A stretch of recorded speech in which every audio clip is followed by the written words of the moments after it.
কাউকে বেশি আপন ভাবতে নেই।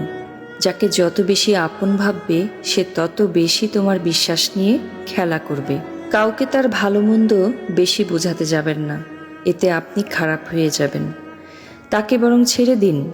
সে যখন বিপদে পড়বে তখন সে এমনিতেই আপনার মূল্যটা বুঝতে পারবে।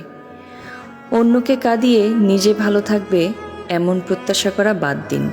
যে বিনা কারণে অন্যকে কাঁদায় প্রকৃতি তাকে নিজ দায়িত্বে কাঁদায়। সম্পর্ক ভিক্ষে করে চাইতে নেই।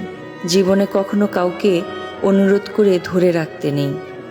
যে থাকার সে এমনিতেই থেকে যাবে।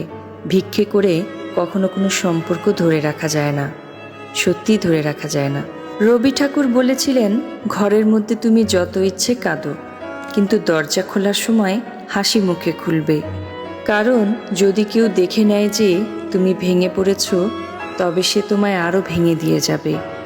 আমি সম্পর্ক নামক এই ব্যাপারটি নিয়ে ভীষণ ভয় পাই। আমি ভালোবাসার বিনিময়ে ভালোবাসা পাওয়ার আবদারেও ভয় পাই। কারণ মানুষ তার নিজ সুবিধা অনুযায়ী ভালোবাসে, নিজের সুবিধা অনুযায়ী ছেড়ে যায়। এটাই হচ্ছে আজকালকার সম্পর্ক। মানুষের সময় যখন খারাপ যায় তখন অনেক কিছু শুনেও সহ্য করে নিতে হয়। কথা হজম করতে শেখো, এটা তোমাকে জিততে সাহায্য করবে।